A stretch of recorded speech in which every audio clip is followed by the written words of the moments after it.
I would like to introduce you to my present and the rest of the world's future. I call it STEM. Some people think that some of these things are sort of science fiction-y, far out there, crazy. But I like to say, okay, let's look at the modern human condition. If we think about it, we're actually recently arrived guests on this planet. Think about if the world Earth was created 1 year ago. The human species then would be 10 minutes old. The industrial era started 2 seconds ago. There have only been 250,000 generations since our last common ancestor, and we know that complicated mechanisms take a long time to evolve. So a bunch of relatively minor changes take us from broken off tree branches to intercontinental ballistic missiles. So this then seems pretty obvious that everything we've achieved, pretty much, and everything we care about depends crucially on some relatively minor changes that made the human mind. And the corollary, of course, is that any further changes that could significantly change the substrate of thinking could have potentially enormous consequences. Some of my colleagues think we are on the verge of something that could cause a profound change in that substrate, and that is machine superintelligence. Artificial intelligence is a rapidly growing field of technology with the potential to make huge improvements in human well-being. However, the development of machines with intelligence vastly superior to humans will pose special, perhaps even unique risks.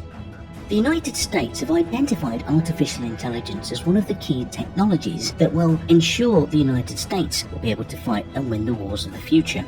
Potential international rivals in the field of AI are also creating pressure for the United States to compete for innovative military AI applications. China is a leading competitor in this regard. In 2017, the Chinese government released a strategy detailing its plan to take the lead in AI by 2030. Less than 2 months later, Vladimir Putin publicly announced Russia's intent to pursue AI technologies, stating, "Whoever becomes the leader in this field will rule the world." Most surveyed AI researchers expect machines to eventually be able to rival human intelligence, though there is little consensus on how this will likely happen. Artificial intelligence used to be about putting commands in a box. You would have human programmers that would painstakingly handcraft knowledge items. And since then, a paradigm shift has taken place in the field of artificial intelligence. Today, the action is really around machine learning. So rather than handcrafting knowledge representations and features, we create algorithms that learn, often from raw perceptual data. Basically the same thing that the human infant does. The result is AI that is not limited to one domain. Now, of course, AI is still nowhere near having the same powerful cross-domain ability to learn and plan as a human being has. The cortex still has some algorithmic tricks that we don't yet know how to match in machines. Whichever government or company succeed in inventing the first artificial superintelligence will obtain a potentially world-dominating technology. By a superintelligence, we mean an intellect that is much smarter than the best human brains in practically every field, including scientific creativity, general wisdom, and social skills. There's this illusion that time horizon matters. If you feel that this is 50 or 100 years away, that is totally consoling, but there's an implicit assumption there. The assumption is that you know how long it will take to build this safely, and that 50 or 100 years is enough time. Sam Harris is a neuroscientist, philosopher, and New York Times best-selling author. He explains that one only needs to accept 3 basic assumptions to recognize the inevitability of superintelligent AI. Intelligence is a product of information processing in physical systems. We will continue to improve our intelligent machines. We do not stand on the peak of intelligence or anywhere near it. The problem with the race for AI is that it may result in poor quality ASI that does not take the welfare of humanity into consideration. Sam Harris worries that the power of superintelligent AI will be abused. If governments and companies perceive themselves to be in an arms race against one another, they could develop strong incentives to create superintelligent AI first, or attack whoever is on the brink of creating it. The Chinese, Russians, Indians, Israelis, Koreans, Japanese, and Europeans are at least as motivated as Americans to develop advanced AI. Currently, China is primarily focused on using AI to make faster and more well-informed decisions, as well as on developing a variety of autonomous military vehicles. Russia is also active in military AI development, with a primary focus on robotics.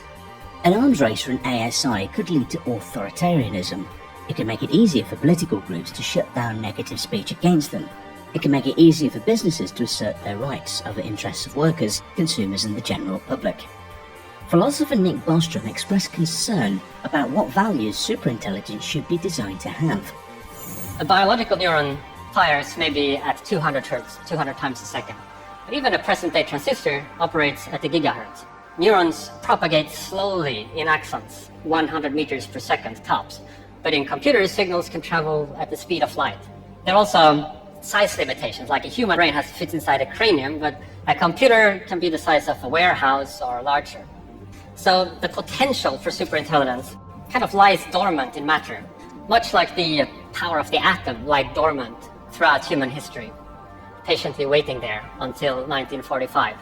In this century, scientists may learn to awaken the power of artificial intelligence. And I think we might then see an intelligence explosion.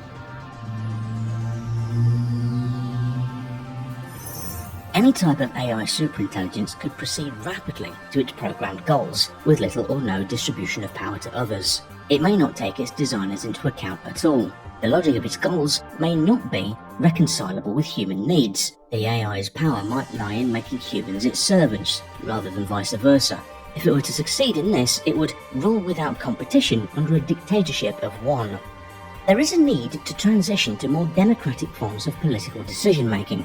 It cannot be assumed that AI will not work to strengthen the power of those who control it.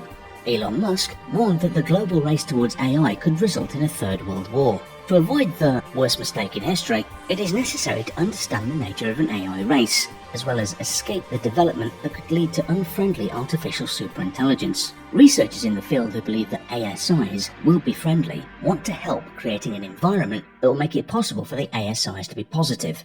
Many experts, however, suggested limiting the power of ASIs. To determine whether it would be acceptable to limit the power of an ASI, it is important to understand what it means to limit a superintelligence. It could keep any AI system permanently at a human level of cognition. To limit the superintelligence is not to try to make the superintelligence less capable. It means the superintelligence stays below a certain level of capability permanently. Machine intelligence is the last invention that humanity will ever need to make. The machines will then be better at inventing than we are, and they'll be doing so on digital timescales.